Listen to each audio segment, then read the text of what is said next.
what it basically is an illusion of connection to the other person.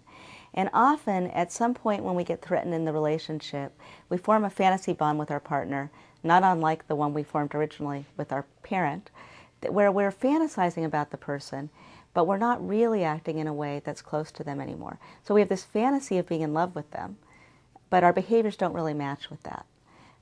The quality of relating is actually deteriorating, but we're maintaining this idea that we're still in love. So for an outside observer, it wouldn't look very loving, the relationship, but we would have this fantasy that we're really in love. And what it does is it gives us a sense of connection to another person, so we don't feel so isolated and alone. And yet it keeps a certain emotional distance between us and our partner. And a lot of the behaviors that we engage in when we have a fantasy bond create a certain emotional distance in the relationship. We don't let the person get too far away. We keep this fantasy of being fused with them, but we don't really get too close either.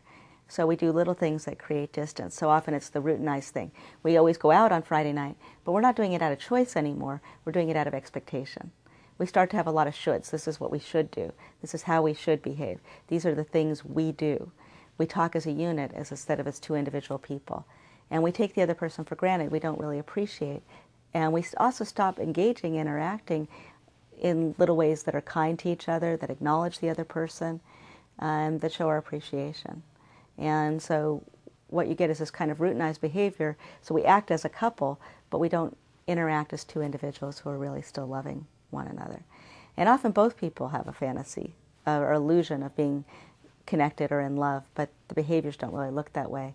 And often what happens as a therapist is you see a couple come into therapy and they each read a laundry list of complaints about the other one, often that are quite accurate, but a very negative focus about their partner. And then you ask these people who seem filled with so much animosity why they stay together. They say, because we love each other. And you're like, but where's the love? It's hard to see.